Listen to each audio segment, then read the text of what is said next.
PGI में HA की लगातार स्ट्राइक का आज दूसरा दिन है। हॉस्पिटल अटेंडेंट पीजीआई में स्ट्राइक पर हैं और आज दूसरा दिन है, जिसके कारण मरीजों को सबसे ज़्यादा परेशानी हो रही है।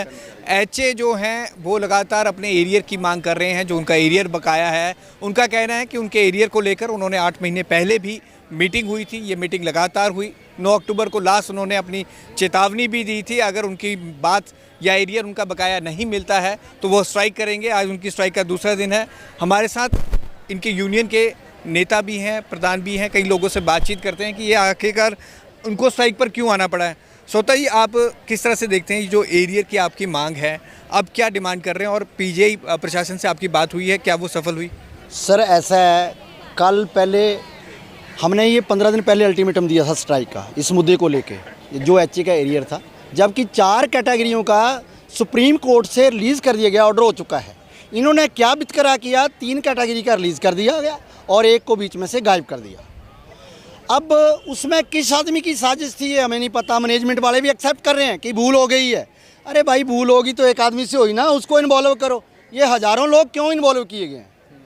रात को यहाँ सो रहे हैं लोग, इतनी ठंड पड़ रही है और स्ट्राइक कंटिन्यू जारी है। तो हमारा मानना है, कल भी 3 दौर की मीटिंग हुई है। पहले मेडिकल सुप्रिटेंडेंट साहब से मीटिंग हुई, उसके बाद डीडीए साहब से मीटिंग हुई, लेकिन उनका एक ही मुद्दा था कि हमने डीओ लेटर लगा के मिनिस्ट्री को भेज दिए, जल्दी रिलीज़ कर दिया जाएगा। लेकिन हमारा कहना है कि हमारे को कोई पता नहीं डीओ लेटर क्या है, आपके पेपर क्या है, क्योंकि 14 साल से ये पेपर वर्क चल रहा है। हमें तो चाहिए आज रिलीज़ करो, आपके पास करोड़ों का फंड है। और ये बात अंदर मैनेजमेंट से हुई कि आपके पास कंटीजेंसी का फंड जो है करोड़ों में होता है। उन्होंने ये जवाब दिया, जी ये जो कंटीजेंसी है इमरजेंसी के लिए होता है। अब इससे बड़ी कौन सी इमरजेंसी है? 4000 वर्कर स्ट्राइक में बैठा है, ऊपर से पेशेंट सफ़र हो रहे हैं, इससे बड़ी कौन सी इमरजेंसी हो जाती है? तो मैंने ये बात बोली थी अंदर मैनेजमेंट से, लेकिन कोई पॉजिटिव जवाब नहीं था। तो हमारी यही गुजारिश है कि पेशेंट को ना सफ़र करते हुए, हम खुद नहीं चाहते, हमारे भाई बंधु हैं, हमारे सब लोग हैं पेशेंट, हॉस्पिटल के अंदर ऐसा नहीं होना चाहिए, लेकिन प्रशासन उकसा रही है कि होना चाहिए। हम नहीं चाहते। हमने कल भी बेनती करी थी कि जल्दी इस बात को वाइंड अप किया जाए, रिलीज़ कर दो और हम स्ट्राइक को ख़त्म करें। और उसी के साथ साथ जब कल ये बात हुई, फिर हमारे जो सफाई कर्मचारी यूनियन के प्रेसिडेंट रिंकू भगत जी हैं, वो हमारे साथ आ गए। उन्होंने आश्वासन दिया कि अगर ये कंटिन्यू चलता है तो हम आपके साथ हैं। उसके साथ साथ हमने ये भी मुद्दा रखा कि उनका 20% एरियर बकाया है और बढ़ी हुई सैलरी भी रिलीज़ नहीं हुई 4-5 महीनों में। अगर जब तक ये नहीं होती, सब तक दोनों कैटेगरियाँ इकट्ठी हो चुकी हैं और ये लगातार स्ट्राइक जारी है जब तक ये रिलीज़ नहीं कर देते। अभी एचए के अलावा कौन कौन स्ट्राइक पे है? एचए के अभी 1600 वर्कर स्ट्राइक पे हैं, उसके अलावा कौन कौन है? 1200 वर्कर सफाई कर्मचारी यूनियन है और प्रॉक्सीमेट मेरे ख्याल 250-300 वर्कर किचन वीरर है, उनका भी एरियर बाकी है और एरियर का 20% बकाया है और बड़ी हुई सैलरी रिलीज़ नहीं हुई। अभी वक्त हो चुका है, 12 बजने को। अभी सुबह आपकी कोई मीटिंग हुई है, कोई ऑफिसर के साथ बैठक? सर अभी तक कोई मीटिंग नहीं हुई, ना कोई कॉल आई है। हम यहाँ जैसे तैसे बैठे हैं और बैठे रहेंगे जब तक कोई बातचीत नहीं हो जाती। Thank you.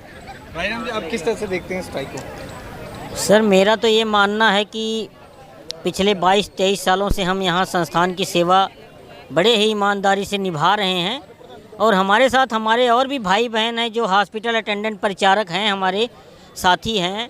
ये सब बड़े ही ईमानदारी से मरीजों के हित में भागे रहते हैं। कोई सिलेंडर भराने का कार्य कर रहा है, कोई बेड कार्बलाइज कर रहा है, कोई अपने स्टोरों से सामान लेके आ रहा है, उनकी सुविधा के लिए आदान प्रदान की हर चीज़ों पर वो भाग दौड़ के उसको पूरा कर रहा है कि मरीजों की ज़िंदगी का सवाल है तो उसमें कोई दुविधा ना पड़े। कोई इंसान यहाँ इतनी बड़ी पीजीआई के नाम की जो छवि है उसको धूमिल ना होने दिया जाए, क्योंकि पीजीआई में जो मरीज़ आता है वो बहुत वो लेके उम्मीद लेके आता है, आस लगा के आता है कि हम इतनी बड़ी संस्था में जा रहे हैं, शायद हम अपने बीमारी से मुक्त हो जाएं और स्वस्थ जीवन की कामना के साथ अपना जीवन जीना प्रारंभ कर लें। वो सब में सबसे ज़्यादा योगदान हमारे हॉस्पिटल अटेंडेंट और सैनिटेशन अटेंडेंट का होता है।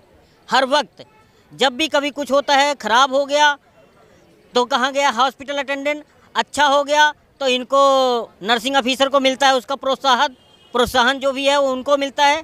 अगर ख़राब हो गया ना तो एचए कहाँ है भाई, बुलाओ उसको, क्यों गड़बड़ हुई है, क्यों ऑक्सीजन सिलेंडर में ऑक्सीजन कम थी, कि क्यों मरीज़ की जान जा गई है कि खतरे में पड़ गई है। इस तरह से ऑपरेशन थिएटर है, अगर वहाँ हमारे एचए भाई आज नहीं है, 2 दिन से सारे ऑपरेशन की जो लिस्ट है ऐसे की ऐसी पड़ी है, एक भी ऑपरेशन नहीं हो रहे हैं, जो बहुत ज़्यादा सीरियस मैटर होगा 1-2 केस वही डॉक्टर कर रहे हैं, क्योंकि हमारे द्वारा जो गाउन फोल्ड होते हैं, जो इंस्ट्रूमेंट यूज होते हैं, उसको CSD में छोड़ा जाता है और समय से निगरानी में रखते हुए लेके आना पड़ता है OT के अंदर। OT को टिप टाप करना, कार्बलाइज करना, सामान की सारी पूरी सेटिंग करना, और हमारे द्वारा गाउन ऑटोक्लेव जब तक डॉक्टर पहनेगा नहीं सर्जन, तब तक वो OT टेबल पे पूर्णतः उसका अधिकार ही नहीं बनता कि वो खड़ा हो सके। तो इस तरह से PGI को भी पता है कि भी इनके वजह से कितने मरीजों की जान जा रही, कितने के माँ के गोद सूने हो रहे हैं, कितनों के मांग का सिंदूर उजड़ रहा है। ये सब इनको ध्यान में रखते हुए इनको कोई चीज़ की चिंता नहीं है। बस इनको ये है कि भी वर्करों का हनन करते रहे हैं और करते ही रहेंगे। इस बात को लेकर हम लोग बहुत निराश हैं। और अब तो बस लास्ट और आखिरी, कई बार इनसे मौका लिया गया, कई बार इन्होंने लिखित में भी दे दिया, फिर भी आश्वासन देते हैं लिखित में, फिर भी मुकर जाते हैं। उसके बाद हम लोगों ने कई बार भूख हड़ताल कर ली, कई बार पुलिस के डंडे खाए, कई बार अनगिनत बार जेलों में गए हैं। तो ऐसे हमारे अधिकारों के, जेन्युइन अधिकारों के लिए अगर हमें ऐसे कदम उठाना है और हमारे साथ ऐसे नाइंसाफ़ी करनी है, तो संस्थान संस्थान की क्या रणनीति है, कैसे चलाएगी अपनी संस्था? बस उनको अपने उससे मतलब है कि हमारा कैसे हिसाब किताब पूरा हो, औरों के घर में चूल्हा जले ना जले।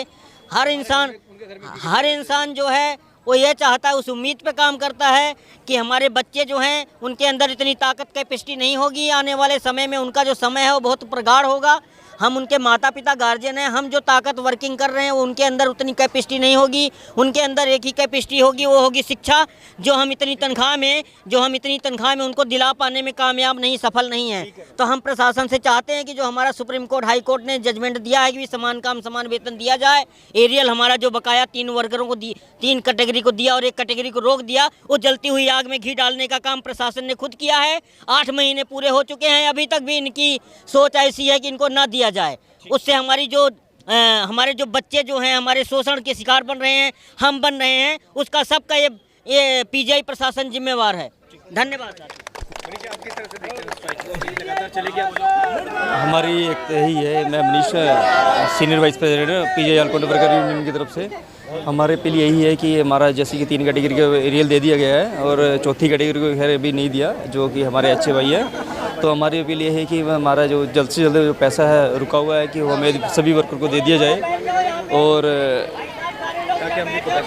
हाँ जी, हाँ बिल्कुल, हम तब यही उम्मीद है कि अभी ऐसे जो सफाई कर्मचारी वर्कर है, हॉस्पिटल अटेंडेंट है और किचन डिपार्टमेंट के जो वर्कर है, वो सभी हमारे साथ अभी स्ट्राइक में शामिल है। और ये स्ट्राइक तब तक चलती रहेगी जब तक हमें इसका नतीजा कुछ भी सफल नहीं होता और हमारे अकाउंट में पैसा नहीं आता। और हमारे PGI प्रशासन से एक अपील और है कि जो हमारे रिलीवर साथी है उनको फिक्स किया जाए, क्योंकि हर बारी जो रिलीवर साथी है वो रिलीवर रह जाता है। और PGI प्रशासन की तरफ से नवे अगर 1-2 रख ले तो उससे हमें दिक्कत नहीं है, पर ये रख लेते अगर 40-50 इन्हीं के वर्कर हो जाएंगे तो हमारे साथी रिलीवर रह जाते हैं, क्योंकि उनको 8-8, 10-10 सालों से जो जैसे कि काम करते आ रहे हैं। और सेकंड हमारा यही है कि अपील की जल्द से जल्द हमारा पैसे दे दिया जाए। धन्यवाद। ये हमारी हड़ताल जब तक चलती रहेगी। तो एरियर की मांग को लेकर HA लगातार स्ट्राइक पर बैठे हैं, कैफेटेरिया के सामने ग्राउंड पर ये स्ट्राइक पर बैठे हैं। इनका कहना है कि जब तक PGI प्रशासन अब उनकी मांग नहीं मानता वो यहाँ पर स्ट्राइक में रहेंगे। लेकिन सबसे बड़ा जो असर इसका मरीजों को देखने को पड़ रहा है, क्योंकि HA की अगर हम बात करें तो HA OT में भी काम करते हैं, न्यू OPD में भी लगातार डॉक्टर के साथ एक हेल्पिंग हैंड मिलकर काम करते हैं। इसके कारण जो सबसे बड़ी दिक्कत आ रही है वो मरीजों को आ रही है और मरीजों को सबसे ज़्यादा सफ़र यहाँ पर करना पड़ रहा है। कैमरामैन आकाश के साथ भगवत सिंह, पंजाब केसरी, जगबानी TV, चंडीगढ़।